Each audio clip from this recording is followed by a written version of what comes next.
The day has folded itself away, and the sun, that great traveler across the endless sky, has stepped quietly beneath the horizon.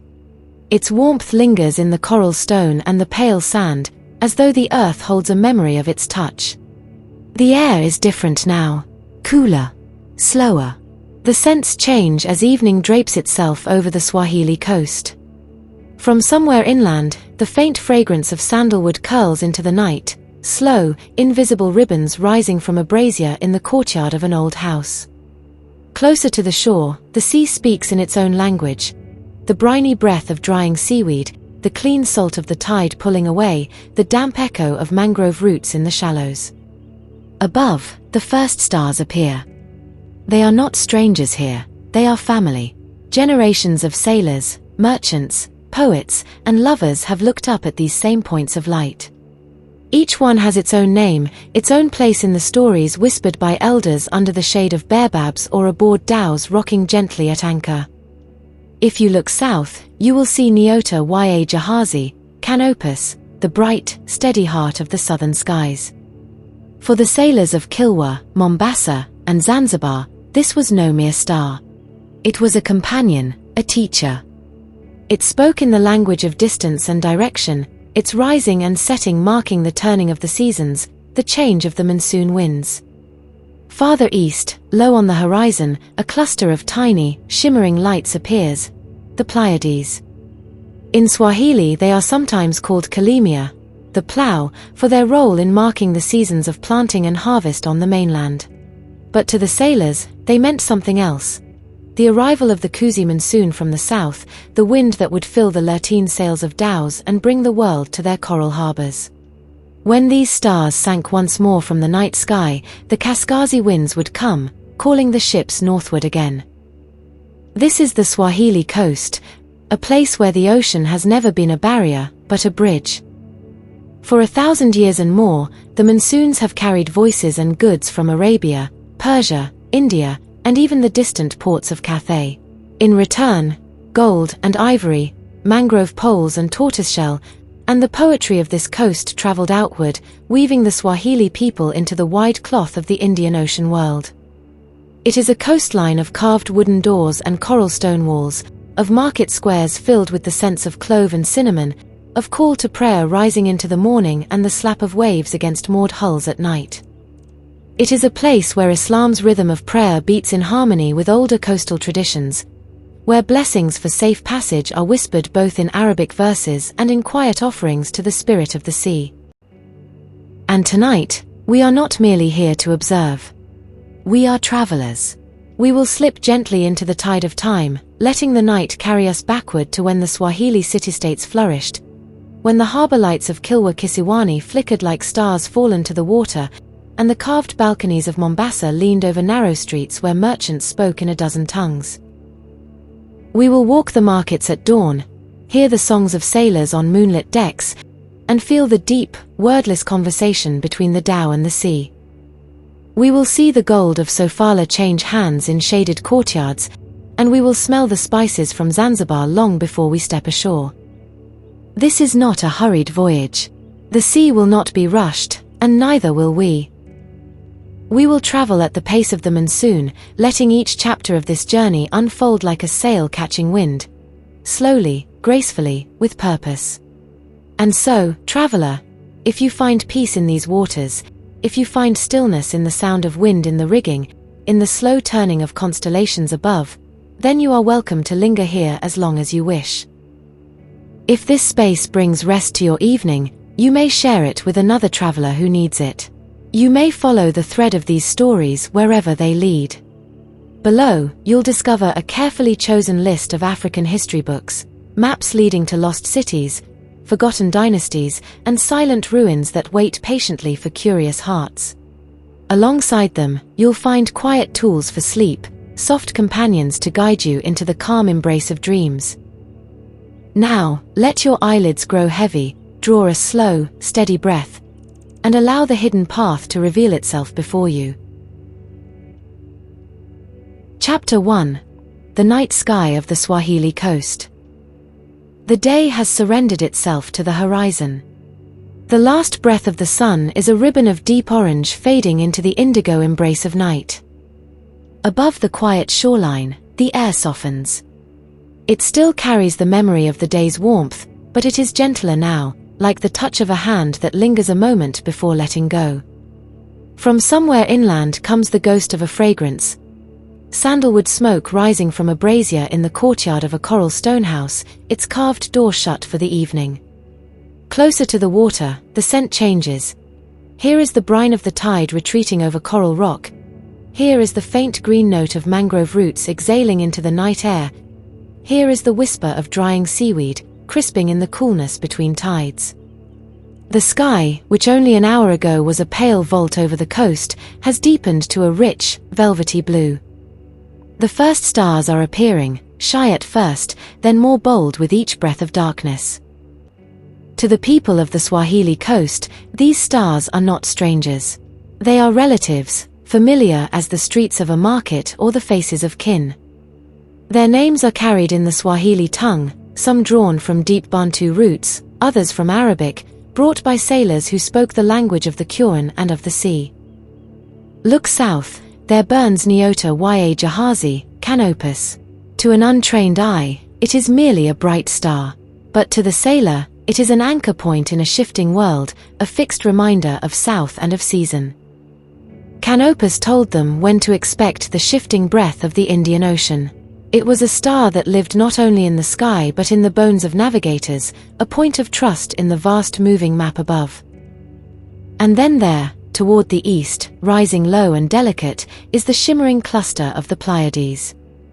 In some places along the coast, they are called kalimia, the plough, a signal to farmers inland that the time for planting was near.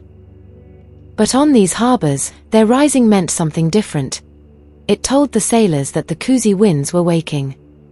These steady southern winds, born in the cool half of the year, would carry dhows from Arabia, Persia, and the ports of India to the coral harbors of Kilwa, Mombasa, and Zanzibar. When those tiny stars faded once more from the night sky, it was the Kaskazi winds, warm and northerly, that would call the ships back toward their home waters.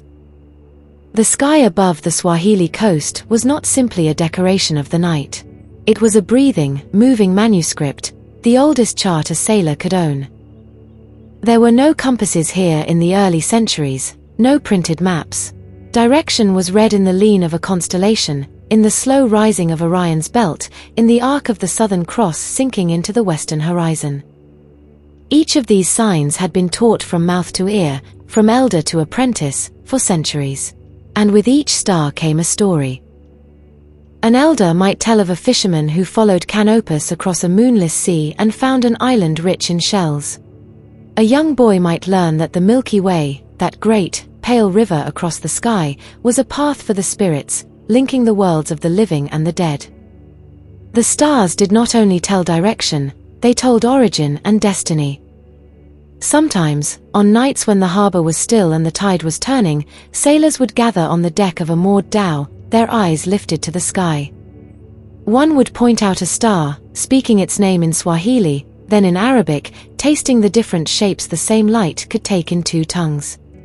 Another would hum a tune learned from a Persian trader, a melody meant to keep time with the rising of the moon. In that mingling of language, song, and starlight, the Swahili coast lived as it always had, at the meeting place of worlds.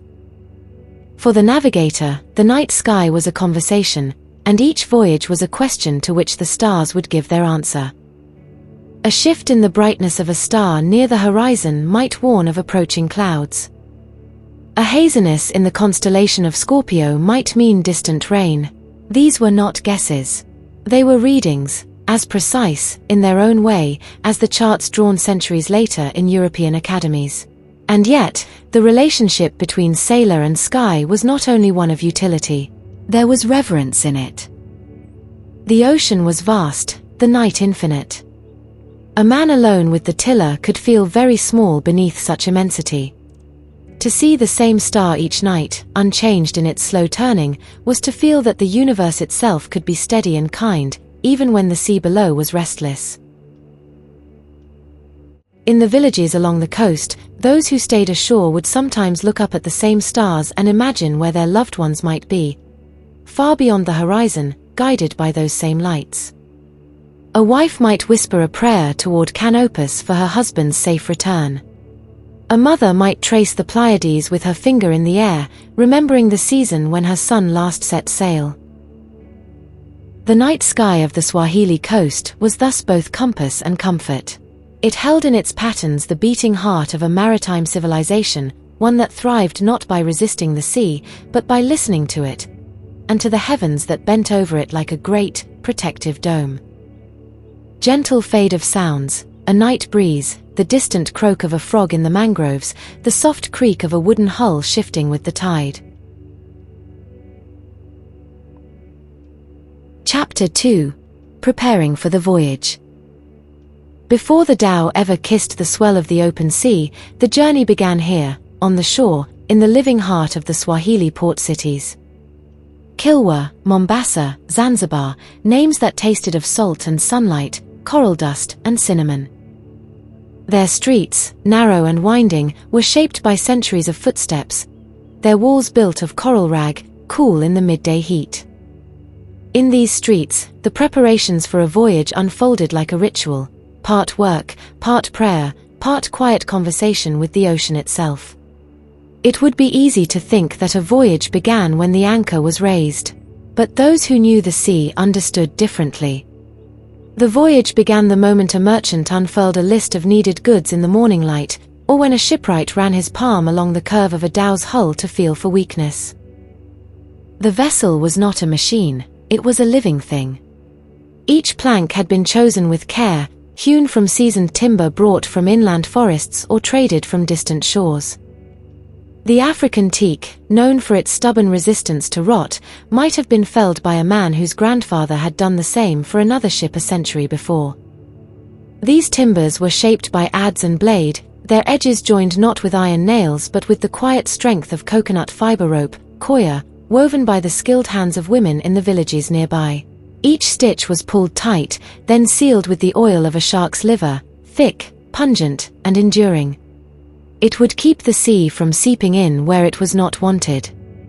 Standing beside the rising hull, the master shipwright would run his fingertips over the joinery, testing not just for gaps, but for harmony.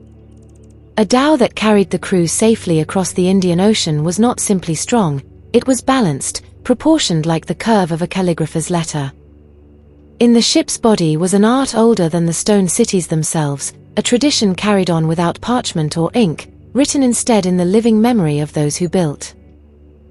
And then there was the sail. The triangular lateen, its single sloping spar catching the wind like the wing of a seabird, was the most graceful of designs. A man could stand at the tiller and, with a small shift of its angle, feel the vessel come alive beneath his feet. The canvas, woven from sturdy cotton, was patched and repatched, each scar a testament to past crossings. A sudden squall off the Horn of Africa, a relentless wind in the Mozambique Channel, the long stillness of the doldrums near the equator. While the ship was tended to, the crew moved through the streets, gathering what would sustain them. There were sacks of rice, often imported from the east, its polished grains a staple of the Swahili table. There was millet, grown inland and carried to the coast in woven baskets. There was dried fish, salted to last through weeks at sea, and coconuts whose water would refresh on hot days when the barrels ran low. Tamarind pods, their sharp sweetness perfect for lifting the taste of a simple stew, were wrapped in palm leaves. And always, there were spices. Not only for trade, though the fragrant cargo of cardamom, cloves, and black pepper would fetch a good price in distant ports, but for the cooking aboard, which was as much about comfort as sustenance. A pinch of cardamom in the rice could turn a meal into a reminder of home. A few strands of cinnamon bark in the tea could make the night watch warmer, the waves less lonely. In the markets, merchant stalls spilled over with goods from across the ocean. Bolts of fine Indian cotton, glazed bowls from Persia, beads of colored glass from Venice by way of Alexandria. But not everything was bought. Some things were prepared in the quiet of home. Small amulets, perhaps, to be worn under the kanzu or tucked into a pocket. A bead carved from cowrie shell, for luck. A twist of dried herbs, for protection. Islam was the faith that guided the rhythm of life here, the call to prayer rising from the minaret, the verses of the Quran recited over the ship before its departure. But alongside it lived the older ways of the coast, the deep, soul-touched respect for the ocean as a spirit in its own right. No one who had watched a wave rise higher than the mast or seen a sudden storm split the horizon could doubt that the sea possessed a will. So the sailors honored it, not with loud offerings, but with small gestures. A drop of sweet water poured over the bow before setting sail. A whispered word to the tide, asking safe passage. Chapter 3. Departing under the stars. As evening approached, the harbor changed its sound. The sharp clatter of tools softened to the creak of mooring ropes shifting with the tide. Lanterns were lit along the quay, their glow catching on the polished brass of a merchant's scale or the wet skin of a fish just brought in from the shallows. The scent of cooking fires drifted down from the houses above the harbor, rice steaming, fish frying in coconut oil, flatbreads warming on clay griddles. Families came to the shore as the light deepened. Wives and children, brothers and uncles, neighbors and friends, all gathered to see the crew before they left. A man might kneel to embrace his young son, pressing a shell into the boy's hand as a keepsake. A woman might stand quietly beside her husband, eyes lowered, holding his hand a moment longer than usual. There was no way to promise that the sea would return him, but there was the comfort of having seen his face in the glow of the harbor lamps, of having said the words that needed to be said. The crew, for their part, moved through these moments with the patience of men who had done this before. They knew the hours before departure could be as weighty as the voyage itself. A jest here, a smile there, but also long silences, the kind born of knowing what it means to leave the certainty of land. In the quiet between farewells, some sailors made their way back to the mosque for the final prayer before nightfall. The imam's voice filled the small space, weaving through the air like the sound of wind in the rigging. When they stepped outside again, the first stars had already begun to show. Canopus burned low in the south, as if watching their preparations. The Pleiades were still climbing from the eastern horizon, a reminder that the cozy winds would bear them outward into the open Indian Ocean. By now, the dhow was ready. The water jars were stowed. The sacks of rice and millet were lashed in place. The spices were tucked safely into the captain's chest, the sail furled and waiting for the wind. The ropes smelled faintly of salt and oil. The wood of the hull was warm under the touch, as though storing the day's sunlight for the journey ahead. And yet, even in readiness, there was no rush. The sea did not keep time by the clock. The tide would tell them when to go, and the tide could not be hurried. So they lingered in the harbor's half-light, listening to the gentle lap of water against stone, the soft hum of voices on the quay, the cry of a night bird wheeling over the rooftops. For the voyage ahead would hold many kinds of silence, the deep, endless quiet of the open sea, the hush of starlight over black water, the muffled stillness before a sudden squall. But this silence, here in the harbor before departure, was different. It was the pause of breath before a long exhale, the moment when the land still held them but the sea was already calling. And when the tide turned, they would answer. Departure was never simply the act of leaving. It was a conversation with the ocean, and like all conversations worth having, it began in silence. The dhow lay moored in the dark, its hull resting lightly against the stone quay, rocking with the slow pulse of the tide. Every man aboard knew the truth. The sea would not release them until it was ready. And so, they waited, not with impatience, but with the same patience one gives to a prayer. The harbor itself seemed to sense the moment. The bustle of the day had faded to quiet shapes moving in the lantern glow. A few voices lingered along the waterfront, merchants checking their ledgers one last time, boys carrying bundles of firewood to the homes above.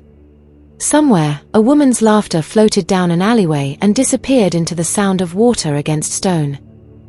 On deck, the crew moved in low voices, their words muted, as though speaking too loudly might wake the ocean before its time. Coils of rope were checked and laid ready. The sail, still furled, hung like a folded wing against the mast. The tiller waited, polished by years of hands guiding it toward horizons seen and unseen. The clay jars of fresh water were stowed securely in the belly of the vessel, their cool weight a quiet promise against thirst in the heat of coming days. Then came the signal, not from the captain, but from the sea. The tide, which had been pressing toward shore, began to draw away, pulling the water out in a long, slow breath.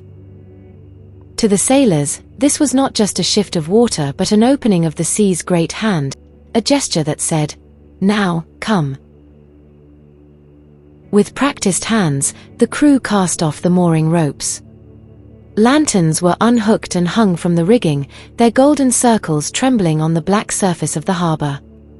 The dhow eased backward, almost reluctant, until the current caught its hull and drew it forward into the channel. Oars bit into the water, steady and unhurried, guiding the vessel beyond the shelter of the stone quay.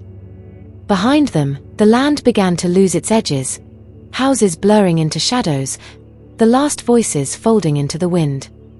Ahead, the open water waited, a wide, dark plain stretching to the horizon.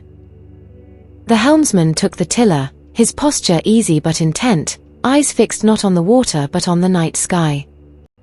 A brief order was given, and the sail was raised. The lateen cloth caught the night breeze and billowed open with a low, resonant sigh. The dhow leaned into the wind, and the motion changed, no longer the soft rocking of a vessel at rest, but the forward pull of a journey begun.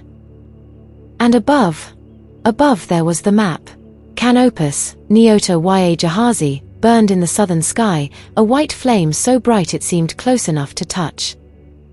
Generations of sailors had trusted that light, using its height above the horizon to read their latitude, to know whether the ocean beneath them would grow warmer or colder in the days ahead.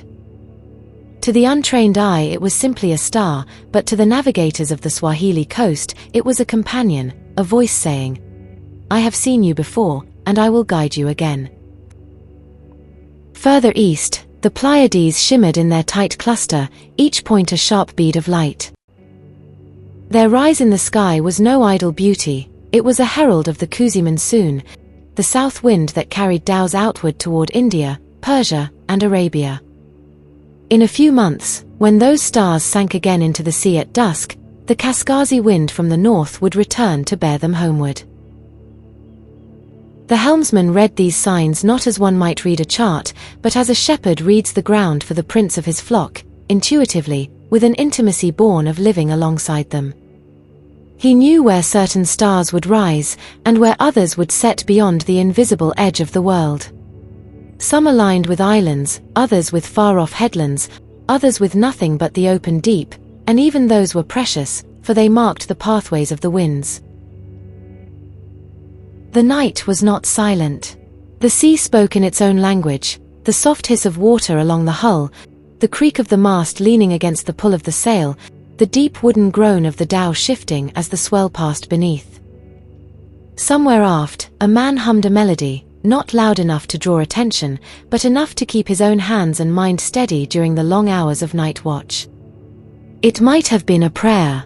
It might have been a song his grandfather had sung on another vessel long before. On the sea, such distinctions blurred, all songs became prayers eventually. From the deck, the land was now a shadow, low and formless, its fires no more than faint red sparks. The harbor was gone, but its scent still lingered, the faint memory of sandalwood smoke, of mangrove mud at low tide. Soon, even those would fade, replaced by the salt-clean air of the open ocean. The crew moved as one body, each man knowing his part. The younger sailors watched the veterans, learning not through words but through the slow, exacting movements that needed no explanation. The way to tie off a line so it would hold in a squall but loosen without a fight, the way to angle the sail so that the dhow glided rather than larboard. Hours passed this way, the stars wheeling overhead, the sea dark but steady beneath. The moon rose, silvering the water and revealing the dhow's long wake stretching away into the distance. There was no haste. On the ocean, haste was a stranger. There was only the steady conversation between wind, water, and wood. A conversation that would last until land rose again from the horizon, however many days away that might be. And so, under the unblinking gaze of Canopus and the guiding shimmer of the Pleiades, the dhow slipped deeper into the night, leaving the known world behind and trusting the stars to lead them into what lay ahead. Chapter 4: Reading the Sea's Language. The sea has many tongues. Some speak loud, storms lashing their truth against the hull, waves breaking with the force of argument. Others whisper, small changes in smell, in temperature, in the angle of the swell, changes that could pass unnoticed to those who do not belong to this water world. But for the sailors of the Swahili coast, every ripple, every scent, every shadow was part of a great, ancient conversation. They had learned, from boyhood, that the ocean could be read as a book, though its script was not ink and paper, but wind and current. The first page was always the surface beneath them. The way the dhow rose and fell told them whether they were in the deep, steady-breathed ocean or the restless, shallower waters near land. The deep sea had a long, slow pulse. The shallows quickened that beat. The keel could feel it even before the eye could see it, and the sailors trusted their feet as much as their sight. The air was a messenger too. It could arrive heavy with moisture, telling of rain building beyond the horizon. Or it might come dry and sharp, carrying the faint taste of desert, winds sweeping from the north along the Arabian shore. When land was near, even before it could be seen, its breath could be smelled. The green sweetness of mangroves, the smoky spice of cooking fires, or the damp, fertile scent of river mouths. Seabirds told truths that the waves could not. The sudden appearance of terns, darting low over the water, might mean they were following fish, and where fish gathered, the shore was rarely far away. Frigate birds, gliding high and unhurried, often came from islands, their long wings carrying them farther than the small-bodied terns, but always with a purpose. The sailors knew these creatures not as ornaments of the sky, but as fellow travelers, messengers crossing the same spaces, each reading the ocean in their own way. Some fish, too, were guides. Flying fish, startled by the dhow's bow cutting the water, would leap into the air and scatter in silvery arcs, glinting in moonlight before vanishing again into the dark. Schools of small, flashing bodies could signal that larger predators were near, or that coral reefs lay ahead. To the untrained, it might seem only a glittering distraction, but to the sailors, it was another letter in the sea's unfolding text. The moon was a timekeeper. They watched its slow swelling and shrinking not for beauty alone, but for the tides it commanded. A harbor that welcomed them at high tide could be a trap at low tide, stranding a dhow on sand or reef. Certain anchorages along the coast of Kilwa or Mombasa were only safe if approached under the moon's favor. The men knew these cycles by heart. When the full moon's pull would deepen the high tides, when the new moon's absence would make the water retreat far. Sometimes, the sea spoke in warnings. A sudden change in the swell, a quick chop to the water where moments before it had been calm, these were signs that somewhere, perhaps far away, a storm had been born. The ocean could carry such messages for hundreds of miles, long before the first dark clouds appeared at the horizon. When the helmsman felt such a change through the dhow's timbers, he would glance upward to the telltales in the rigging and then to the sky itself, weighing whether to alter course. To listen to the sea was to enter into a covenant. You could not force its answers. You could not demand them. You had to offer your attention, your patience, your willingness to hear what was truly being said rather than what you wished to hear. This was why, among the seasoned sailors, there was no idle staring at the horizon. Even rest had an alertness to it, a readiness to notice a thin, green smudge in the distance that might be the crown of a palm on a low atoll, or the way the clouds banked in a shape they did not form over open water. Some spoke of the ocean as a mother, some as an elder, some as a capricious spirit. But all agreed it had moods. There were mornings when the water welcomed them like kin, offering smooth passage and steady winds. There were nights when it tested them, hiding its signs behind shifting clouds or sending crosscurrents to confuse the tiller's touch. And yet, even in its most challenging moods, the sea did not lie. It could be harsh, but it was never deceitful. If one listened with enough care, its meaning was always there. On this voyage, the conversation between dhow and sea was steady and open. The helmsman felt the rhythm of the swell beneath his bare feet and smiled faintly, knowing it as the voice of the deeper waters. The night air was salted clean, unbroken by the breath of land. No seabirds circled, they were far from shore. The moon was in its second quarter, a perfect balance of light and dark, its silver pulling the tide in slow, measured heartbeats. The younger crew members asked no questions aloud, but their eyes moved from the sky to the water to the horizon, storing each moment for the day when they, too, would stand at the tiller and read the sea's language without hesitation. That was how knowledge survived, not in written charts, which could be lost to salt and rain, but in the living memory of the body, passed from one generation's muscles to the next. And so the dhow sailed on, the stars above mapping the great highways of wind, the water beneath speaking in its slow, tidal speech. To those aboard, every sign was a word, every shift a sentence, and the whole ocean a living scripture that, if read with devotion, could carry them safely between worlds. Days and nights on the dhow did not pass in the same way as they did on land. Out here, time was measured not by clocks, but by wind and light, by the pull of tides and the slow shifting of the stars. It was a life lived between elements, half in the realm of the sea, half in the realm of the sky, each guiding the other in a silent, eternal dance. When dawn came, it was not always seen first but felt. There was a softening in the darkness, the night wind easing as if it too needed rest. The crew stirred slowly, stretching from their sleeping positions on the open deck. They slept under the vault of the heavens, with no roof but the moving constellations and the drifting clouds. Some wrapped themselves in woven cloths against the chill, their faces half hidden, their breath rising like smoke in the cool morning air. Before the sun's first edge touched the horizon, the muezzin's call rose, not from a minaret, for there was none here, but from one of the sailors himself. His voice was steady, carrying across the still water, the words of prayer mingling with the faint whisper of waves. Even in the heart of the ocean, the 5 calls to prayer were kept.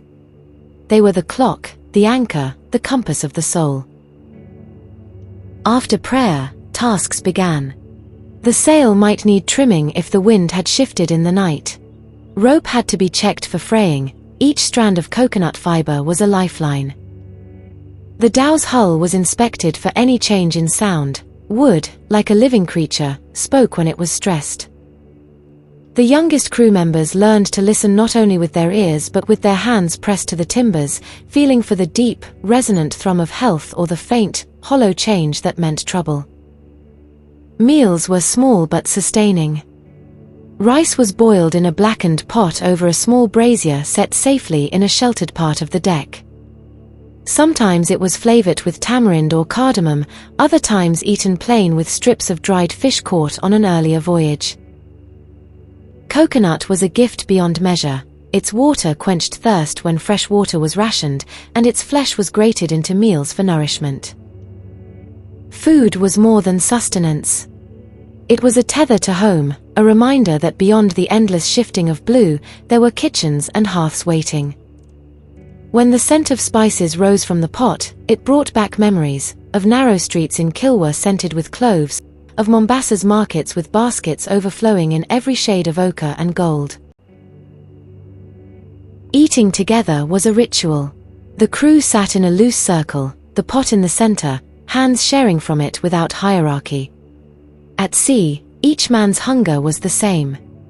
When the work of the morning was done and the dhow's course was steady, there were hours of quiet labor. Sails were mended with curved needles, each stitch tight and deliberate. Nets were repaired or prepared, their fibers rough under calloused fingers. Wood was polished with oil to protect it from the salt's slow corrosion.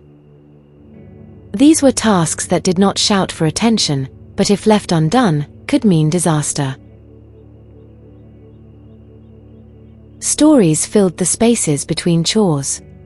Some were tales of other voyages, of storms survived, of strange ports where foreign tongues and customs surprised even the most traveled men. Others were older stories, the kind that began before the listener was born. Stories of how the Swahili coast had first met the sailors of Oman, of voyages south to Sofala where gold flowed from the rivers, of mysterious islands that appeared on the horizon and then were gone, swallowed by the sea as if they had never been. In the heat of the afternoon, when the sun was high and the air shimmered, there was little to do but rest in the shade of the sail. The sea itself seemed to slow, the waves gentler, the wind soft and warm. Some dozed, others sat with their backs against the hull, staring at the line where sky met water, lost in thought. The dhow was small, yet out here it was an entire world. As evening approached, work resumed.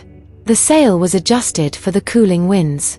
Clay jars of fresh water were opened sparingly. The cooking fire was lit again, and the smell of fish and rice returned, mingling with the salt air. There was comfort in these repetitions, tasks that had been done for centuries, in almost the same way, by hands long gone but whose memory still guided each motion. Night at sea was its own world. The stars emerged one by one until the whole sky was alive with them. The sea mirrored them, black and silver, so that the dhow seemed to be sailing between two firmaments, one above, one below. Music often began then. An oud might appear from a cloth wrap, its wood worn smooth by years of playing. A drum, ngoma, would be passed from hand to hand, the rhythms changing with each player's style. The songs were not loud, they were meant to blend with the ocean, not overpower it. The melodies were in Swahili, sometimes laced with Arabic phrases, and they told of love, of longing, of the beauty of the sea and the homes that waited beyond it. Laughter was quieter here than on land, as if the vastness of the night ocean asked for respect. But it was no less warm. A joke would ripple through the group, and the sound of chuckles would rise and fade like the surf. There were moments of pure stillness too. When the wind softened to nothing and the dhow drifted, the water became glass. The sky's reflection was so perfect that it was hard to tell where the world ended. In that silence, far from any shore, the crew could hear the faint creak of the hull, the small slap of water against wood, and, if they listened closely, the sound of their own breathing. For many, these were the moments when the sea felt most like a living presence. Some whispered prayers into the dark, asking for safe passage. Others simply sat, gazing upward at the stars that had guided their fathers and their fathers' fathers before them. Canopus shone low and bright to the south, and the Pleiades, their small cluster tight and shimmering, marked the time of the Kuzi winds. These were more than celestial bodies, they were companions, trusted friends in the vastness. Sleep came in turns. The dhow never stopped moving, and someone was always at the tiller, feeling the pull of the water, watching for changes in wind or current. Those off duty lay on the deck under woven cloths, the gentle motion of the vessel rocking them into dreams where land and sea mingled. Life aboard the dhow was not a life apart from the world, it was a life at the heart of it, carried by the same forces that shaped coasts and carved harbors. Every man aboard understood that he was part of a chain stretching across centuries. Sailors before him had lived this same rhythm, and sailors after him would do the same. The dhow was a moving fragment of history, of culture, of faith, bound together by rope and wood, by shared labor and trust. And so the days passed, one folding into the next, each sunrise and sunset bound together by the same thread, the endless, breathing presence of the sea. Chapter 6: The Return to Shore. It begins not with sight, but with scent. Before the shore ever rises from the horizon, before the colors of land blend with the edge of the sea, the crew feels its nearness in the air. On the horizon, a faint line darkens against the pale sky. At first it is uncertain, a mirage that could be cloud or shadow. But as the sun rises higher, it takes form, the low green of coastal forest, the pale arcs of sandy beach, and here and there the sharp points of minarets, catching the morning light like spears of gold. The crew stirs with quiet energy. Sails are adjusted for the changing wind, ropes are coiled and readied. Some men smooth their hair or straighten their kanzu robes, not for vanity, but because to step on shore is to step back into the embrace of community, and one must arrive with dignity. The dhow slips forward under the steady hand of the helmsman, the lateen sail drawing in the wind with a contented sigh. Around them, life begins to appear. A pair of terns wheel above, their cries sharp and bright. Closer to the shore, a fisherman in a smaller craft raises his hand in greeting, his boat rocking gently in the shallows. As the harbor draws nearer, its sounds become distinct. First the murmur of many voices, then the sharper clink of tools, the slap of water against moored hulls, and the occasional call of a trader advertising goods to passers-by. The dhow enters the sheltered water, where the waves are broken by stone quays and wooden piers. The air here is thicker with the smell of spice and salt and sun-warmed rope. Families wait along the waterfront, scanning the returning vessels.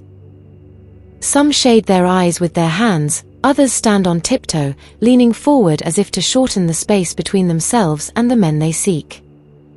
A child's cry of recognition breaks into laughter as a sailor waves from the deck. Arms lift in greeting, voices rise in joy. The moment of reunion is near. Docking is a ritual.